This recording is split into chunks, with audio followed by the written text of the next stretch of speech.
Story 1. This happened last Friday, and I keep laughing about it. I drive a 22-passenger shuttle for a limousine company with a route where I pick up employees from 3 suburban office buildings and drive them to 2 city center headquarters office buildings.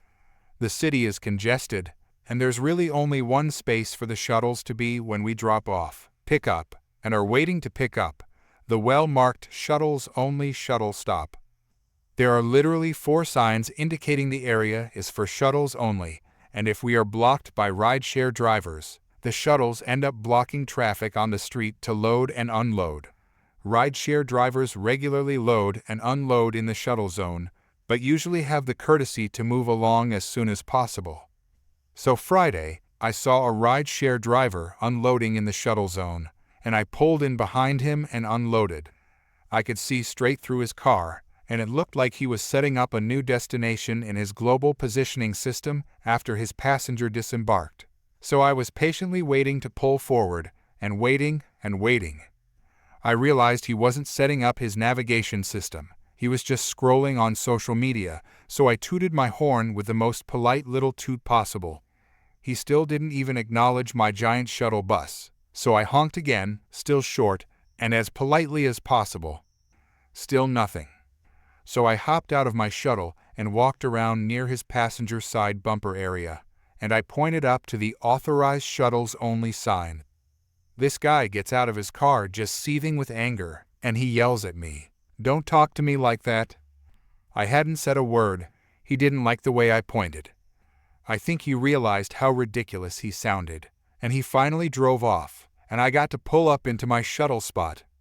Not the first, and it won't be the last time I deal with a rude driver. But this is my favorite foolish person since I started this job last November.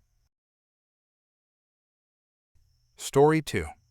I am a 6'4" dude, 310 pounds, who is usually very patient with people. You kinda have to be when you work in a grocery store where people try to get discounts every other day. The place in said grocery store is the butcher block meat department. The entitled guy, a male Karen, who we will call Kevin, came into my store, asking for one of my coworkers. We'll call him Jay, because Kevin talked to Jay on the phone about getting a prime rib cut in a specific way. Jay used to be a chef in Las Vegas about 2 years ago before the apocalypse happened, and was let go. Because of this, Kevin thought Jay was a butcher, so my other coworker, we'll call her Kami, tried to tell him that he's only a clerk, not a meat cutter. Kevin didn't like that, and kept telling us that he wants to talk to Jay about getting his ribs cut. Jay is helping another customer at this point. The following conversation happened. "I've already told you, he's just a clerk," Kami tried to tell him. Kevin then started to yell. "Then why did he say he'd get me a roast?" "I don't know, let me get an actual butcher." "Wait, you guys aren't butchers either." "No, we are all clerks except for that guy." She points to a butcher putting steaks on the wall. "No, I want to talk to Jay." "Oh my God, fine, do what you want, whatever." Kevin, under his breath, says, "Screw you." Kami didn't hear that last part, but I certainly did. By now, another customer walks up, so I go to help them. Then Kevin comes up to me and asks, "What's her problem?"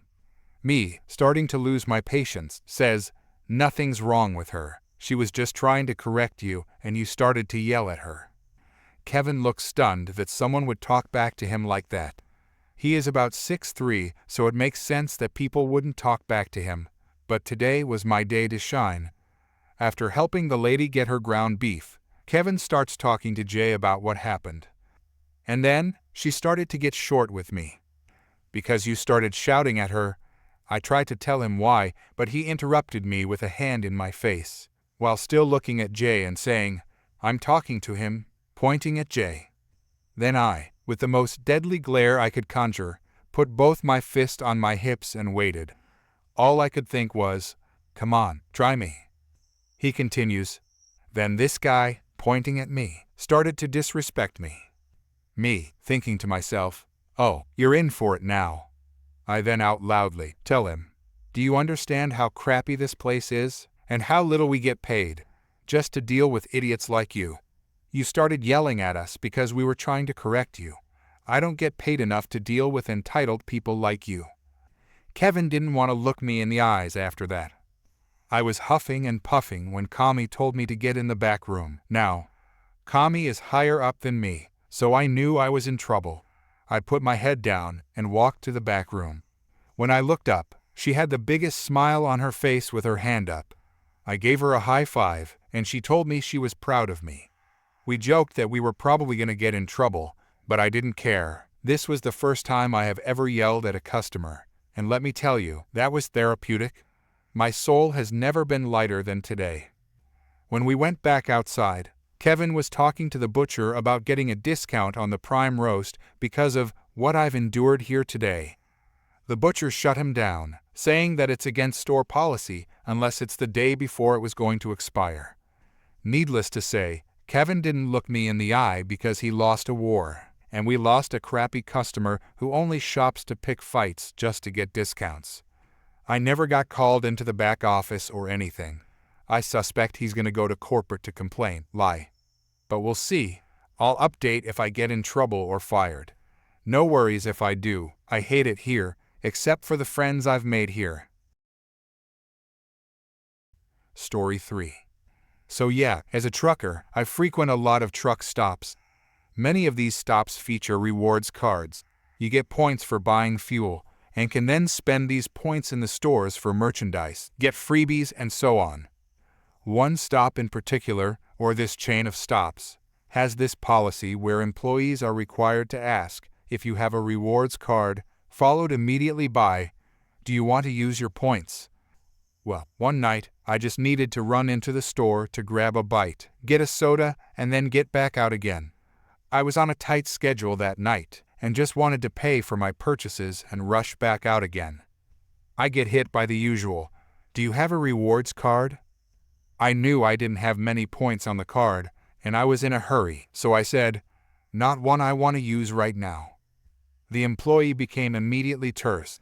I'll admit I was a little deadpan with my reply, because, as I say, I was on a schedule and needed to get out of there, but I wasn't so flat with her to warrant this kind of response. A response that went like this: "Well, we are required to ask, sir." You know the tone. The "sir" was delivered with as much disrespect as she could heap onto it. My eyes flashed up to her. I was busy digging my debit card out as she hit me with this. "Yes, I am sure they do have that requirement," I said in a level tone. "But I am also sure they don't require you to get an attitude when a customer doesn't want to fiddle with it." She scowled deeply at me, but then went on and rang me out. I paid, gathered my purchases, and hurried out of the store. I was back in the store a week or so later. That night, I wasn't in so much of a hurry. It was a much more relaxed night for me, run-wise. "Oh, hello again." It was a cheerful greeting. I turned to look, surprised. I didn't know there was anybody in the store who knew me, and I didn't recognize the voice as belonging to anyone whom I did know. I said, my brows going up. "Yes?" "Oh, you were here the other night." I saw right away she was a manager for the store. A little guarded and a little confused, I said, Yeah, but sorry, what's this about?" "Oh, I'm sorry," she said. "You had an encounter with so and so that other night, and I've been wanting to thank you for how you handled her." I blinked, but then my mind went back to that night.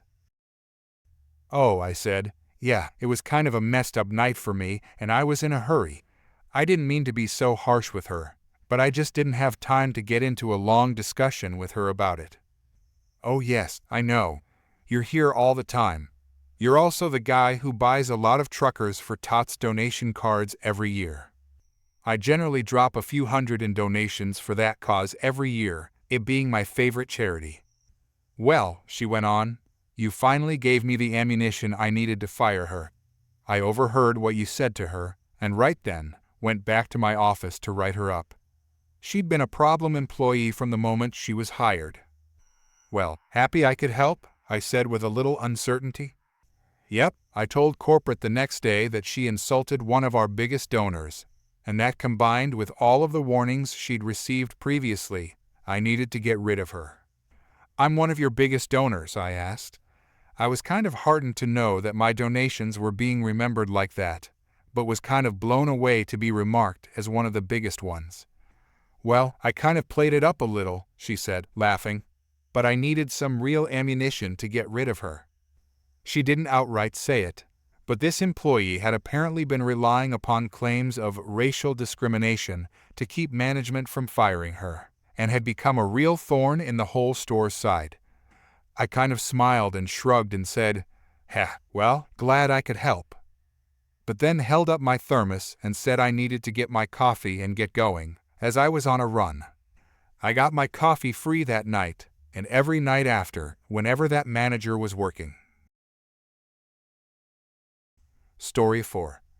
I've been reading a lot of Reddit stories lately, so I figured I'd share this story that happened a few months ago. I'm 26 years old, and I'm a police officer who normally works the night shift, 6 p.m. to 6 a.m. On this particular day, I was in a training class that was scheduled from 8 a.m. to 5 p.m. Standard uniform attire for classes are the blue polo shirt with department logo on chest and khaki pants. I had my service weapon and badge on the right side of my hip and my handcuffs, extra magazine, and radio on the left side of my hip. After the class ended, I went to my local supermarket known for low prices and blue shirts to get some things for dinner. While I'm there, a little kid who looked around 9-10 years old walked up to me. He asked me, "Are you a police officer?" while pointing to my service weapon. "Yes, I am. I want to be a police officer when I grow up," he says that with much excitement. When I'm in uniform, I always carry around little plastic badges for when I run into kids. So, I stood there for a few minutes talking to the kid while his mother was shopping in the aisle. When they go to leave, I give the kid the plastic badge and say, "Here you go, little buddy. You're now a junior officer." He smiled big and gave me a hug. He was so excited and started saying in a sing-song tune, "I'm a cop. I'm a cop. I'm gonna get all the bad guys." Kid and his mom walk off, and I go back to my shopping. I kneel down to look at some chips I'm thinking of getting when I hear someone clear their throat. I turn and see a lady, Karen, who looks to be in her early to mid-40s. The lady glares at me, and I go back to looking at the chips. "Excuse me, are you going to help me or not? I need to know where the—" I cut her off and said, "Ma'am, I don't work here. You'll have to find an employee." "Don't lie to me. You're dressed like an employee. You obviously work here." Now, keep in mind, I'm not wearing the yellow vest most employees wear. I'm just wearing a blue polo shirt and khakis. I stand up and turn to her, showing my department logo on my shirt and pointing to my badge. "Ma'am, I don't work here. I'm an off-duty officer."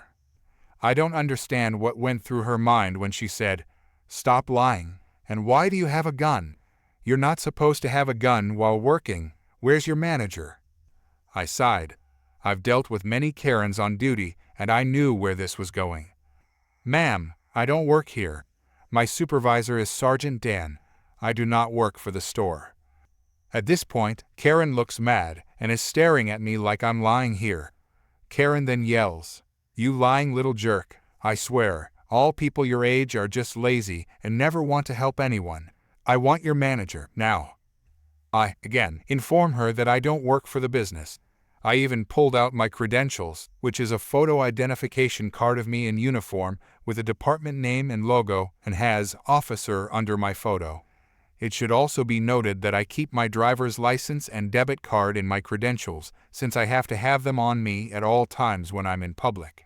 Just makes it easier to keep everything together. Karen snatches my credentials out of my hand and stuffs them into her purse and says, "These are fake. I'm taking these and showing them to your manager and the real police." "Ma'am, you have just committed simple robbery, which in my state is the taking of anything of value which is in the immediate control of another with force, but not armed with a dangerous weapon. This crime is a felony and punishable by up to 7 years in prison. Return my credentials now or I will be forced to place you under arrest." "You can't arrest me because you're not a cop." I remove my radio from my hip and inform the dispatcher that I need units to my location for a Signal 65 simple robbery. Dispatcher acknowledges, and I hear 3 units state they were en route. I place my radio back on my hip and tell Karen she is now being placed under arrest. As I go to grab her left wrist, she slaps me with her right hand saying, "Don't touch me. Help, I'm being attacked." I yell at her, "You have now committed battery on a police officer. Stop resisting or you will go to the ground." I notice people are now forming, wondering what was going on. I hear on the radio that the units are on scene and asking for my location. I press the radio button and give them my aisle. A few moments later, 3 fully uniformed officers show up, Officer 1, 2, and 3. Officer 1 asks me what happened. I give him the rundown while Karen is spewing all sorts of lies of how I threatened her with my gun and how I had attacked her to Officer 2. Officers 1 and 2 stay with us, while Officer 3 goes to the security office to play back the cameras. While waiting on Officer 3, I'm chit-chatting with the other 2 officers. I went through the police academy with one of them.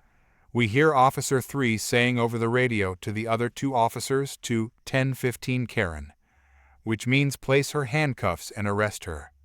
The 2 officers do so, and they're placing her in handcuffs and reading her Miranda rights. She starts struggling and saying that she's innocent and that they should arrest me for pretending to be a cop and attacking her. Officer 1 tells her, "Lady, we have you on video. You've been lying to us this whole time. You're under arrest for simple robbery, battery on a police officer, disturbing the peace, and now resisting arrest. You have the right to remain silent. I highly suggest you use it." Another officer tells her.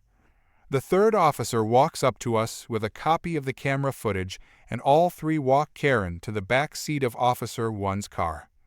I spent the next few minutes explaining to the sergeant on duty, who showed up, about what happened, filling out a statement of the incident, and having photographs taken. The photographs are standard procedure whenever we arrest someone for battery on a police officer. Once everything is said and done, my credentials are returned to me. Karen is taken to jail, and I go home. I'm never stopping at that business again when I'm wearing my training class uniform. Update. The ADA asked if I would drop the simple robbery charge to a misdemeanor theft, which is up to 6 months in jail. Figuring this lady has no previous record, I agree to it. They also dropped the disturbing the peace charge and the misdemeanor battery of a police officer charge due to no injuries. Can't really object, but hey, it is what it is. So, now she's facing up to a year in jail. Story 5. Bit of backstory here. So, I've recently started working in a big supermarket chain in the UK. It's only a temporary contract during the lockdown as I lost my job at the usual place I work without pay. New job pays well and gets the bills done fine. The work can be pretty tiring. It's a 4 a.m. to 10 a.m. shift, and it's basically getting people's food and goods together for deliveries. So we go around the shop collecting everything they've asked for in their deliveries. We have a big trolley that we put the stuff in, which then gets separated in the back room and stored until the drivers show up at 9 a.m. to collect and distribute them to the houses. Since it's an early start and it's not a 24-hour store, for the first few hours it's only us in the shop, so the rows are pretty clear and it's easy to get around.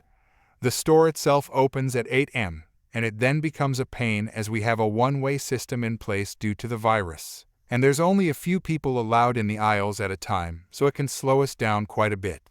They allow a certain number of people in at a time, and since it's a big shop, they let quite a lot in, so it can get pretty busy.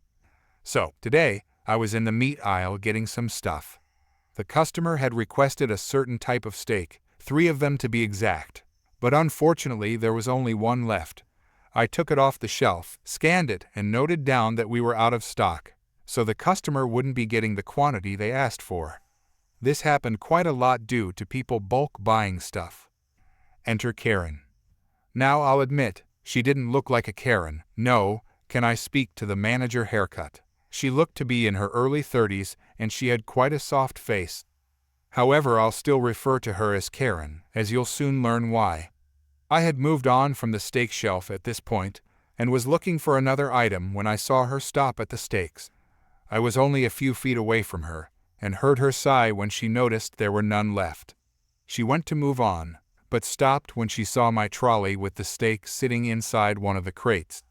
Without a word, she grabbed the steak out of it, put it in her basket, and proceeded to move on. I rolled my eyes. Here we go. Excuse me. Yes. Sorry, but that steak is already taken. I'm going to have to ask you to put that back. She looked at me, confused. Since I'm only a temporary staff member, I wasn't given a uniform as there wasn't enough to go around, and I arrived later than a few of the other temporary staff. So I was wearing plain clothes. However, I had a badge with my name and the logo of the store on it, which she either didn't notice or pretended not to. This was sitting on the shelf. It wasn't taken, but it is now. I have it. I smiled politely. Actually, it was sitting in my trolley for a delivery order. I work here. I pointed to my badge. She didn't seem to care. Sorry, but it's mine now. I found it, therefore it's mine. Miss, I am sorry, but I've already scanned it through, and I can't undo it now that it's been confirmed. I need to take it back. This is ridiculous. I need this steak. It's for my husband. He likes his steak, and will be very upset if I go home without one. There are other steaks on the other shelves.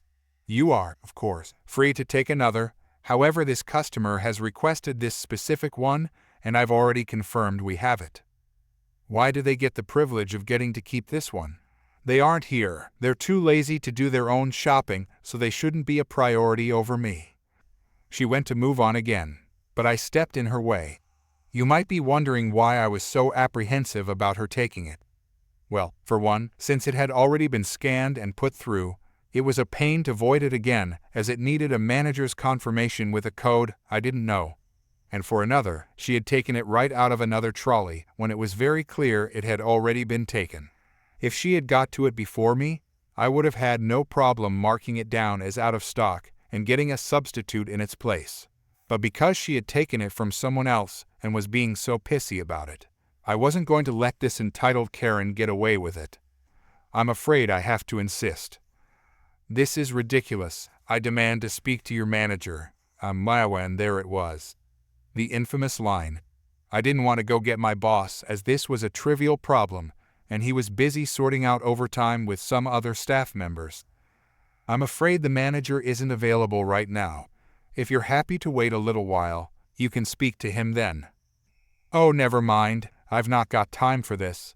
She grabbed the steak out of her basket and threw it at me, which I obviously wasn't expecting, and the packet hit me directly in the face, and my cheek got cut slightly from the sharp corner of the plastic. Amazingly, she didn't even care. That's for being so rude to me, she screamed, and went to move past yet again, and I was too busy making sure she hadn't taken my eye out with a steak to notice. Thankfully, one of my colleagues had been listening to the whole thing, and when she saw Karen throw the steak at my face, she had run to the edge of the aisle and waved over a security guard posted at the main door, which was near the aisle where we were. He came over. My colleague quickly explained what had happened and pointed out Karen, who was quickly walking deeper into the store. He hurried to get her while my colleague came over to make sure I was all right. I said I was fine, but figured there must have been steam coming out of my ears since I was so mad. We went over to the security guard and Karen, who was throwing a fit while the guard was trying to calm her down. That guy tried to steal my shopping. He came over and took my steak out of my basket when I had it first. The guard then turned to me and asked what had happened. I told him, and my colleague backed me up as she had witnessed the whole thing. I also had my scanner showing the steak had been scanned through and confirmed to be in the basket. He's lying. I had it first, and he tried to steal it from me. The security guy then tells her, "Miss, I'm going to have to ask you to calm down, or I will have to ask you to leave the store. I want to speak to a manager. Get him right now, or I'm calling the police." Now, what she planned to tell the police, I'll never know. Steak thief on the loose in the area, perhaps? My colleague ran off to find the manager, who we waited on while Karen continued to rant and have a hissy fit. Might I remind you, all of this was over a ribeye. The manager eventually turned up. Annoyed he got dragged out for this, but calmly asked for the story, first from Karen, then me. Karen accused me of lying yet again, even though I had the proof and a witness. The manager tells her, "Miss, we're going to have to ask you to leave." "No, I'm entitled to be here, and I demand that he gets fired." My manager practically laughed out loud. "I'm afraid that's not going to happen. Please leave the store, or we're going to have to phone the police."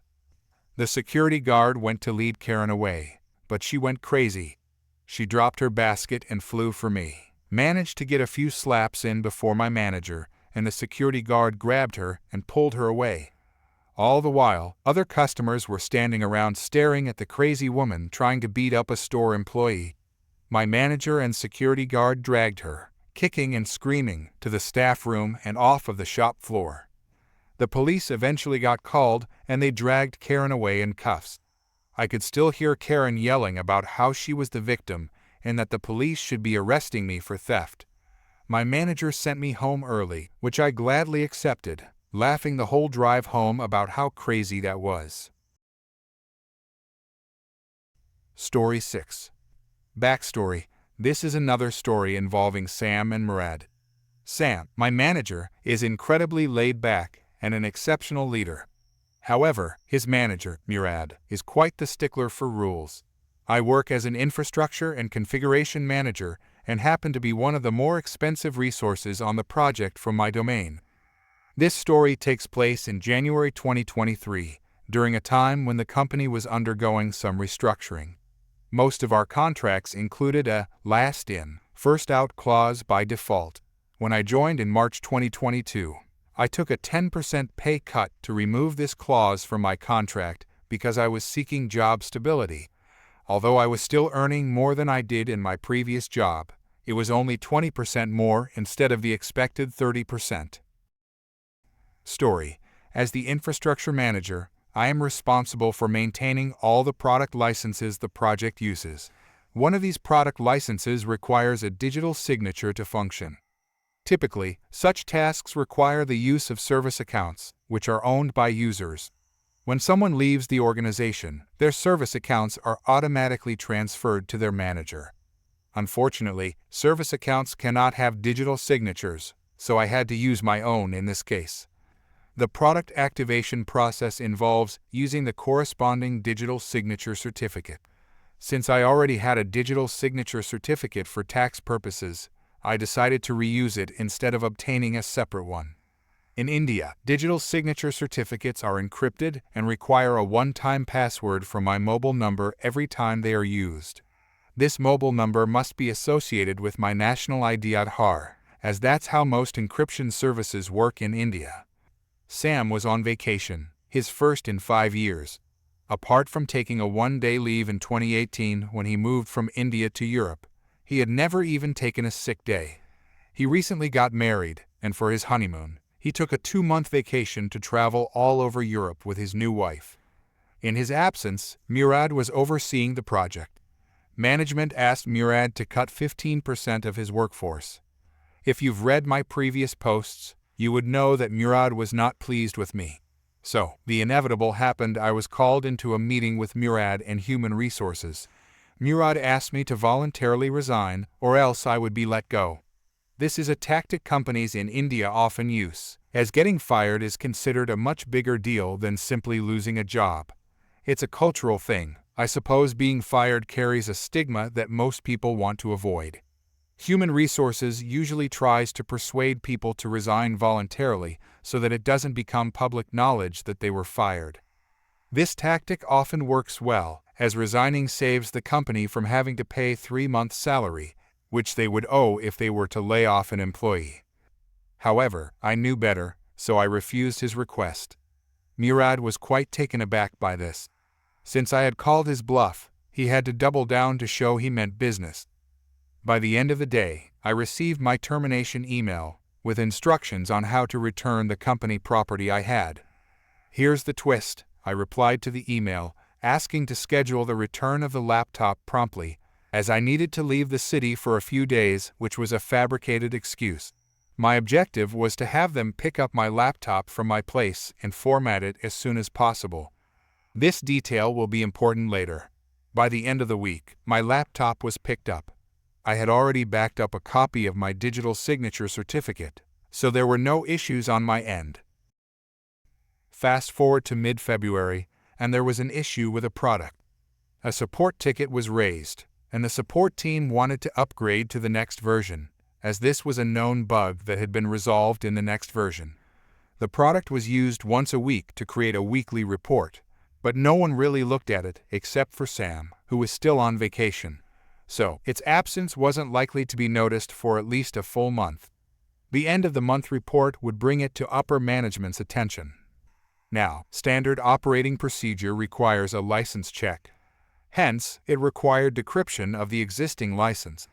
To cut a long story short, I received a call asking for the digital signature certificate and one-time password, which I rejected. Eventually, Murad was informed, and he asked the support team to provide a new license. The product support team informed him that they couldn't provide a new license without the company purchasing one. The license cost for this product was $200,000. At this point, Murad decided that they could live without the report. He mostly handled the team side of the project, so he wasn't fully aware of the impact of this report. Sam returned from vacation at the end of February. By the first week of March, he noticed the missing weekly report and promptly called me. I informed him that Murad had fired me. Sam was quite perplexed, to say the least. Unlike Murad, he knew that the current license needed my digital signature certificate to work, so he asked if my digital signature certificate was available. I told him that my laptop had a copy, but it was taken. He checked the system, and sure enough, the laptop had been formatted. He asked me if there was any way to resolve the issue. I informed him that even if there were a way, I couldn't help him without being an employee. He asked me to wait for a few days. There is a quarterly meeting that takes place in the middle of every third month, attended by the chief executive officer and the top management. At the March meeting, everyone noticed the missing report. The chief executive officer asked why this important project was missing the report. Sam informed him there were about 90 people on the call that a key person had been let go, and the report couldn't be prepared without spending $200,000 on a new license. Now, I heard the recording of this call after rejoining, so I'll share the relevant conversation below. Chief Executive Officer, is this related to the layoff? Sam, yes. Chief Executive Officer, why wasn't this person's work backed up? Why was he on the last in, first out list if he was so key? Sam, he wasn't on the last in, first out list. Murad jumps in. He joined less than a year ago. He must be on that list. Chief Executive Officer, let's discuss this offline after the call. I don't know what transpired in the offline meeting, but 2 days later, I received a call from the head of Human Resources offering me my job back. I asked for the following: a 100% raise and promotion to the next level. Removal from the last in, first out list, obviously. Permanent work from home arrangement mentioned in the contract. I keep the termination payout, since it will be counted as a new job in my profile. A joining bonus 20% of annual salary. I rejoined during the third week of March. I received a brand new laptop within 30 minutes of rejoining, hand-delivered to my home by someone from the information technology department in my city. It took me 10 minutes to decrypt the license using my backed-up digital signature certificate and 30 minutes to upgrade the product to the next version. By the end of lunch, the chief executive officer had the report in hand. My new promoted role offers a 60% increase in my medical insurance coverage, a company car for personal use, the option to purchase company stock, and many other upgrades. I personally thanked Murad during my first week for the promotion and recognition by the chief executive officer in a team-wide call. The same 90 people, minus the top brass and the chief executive officer,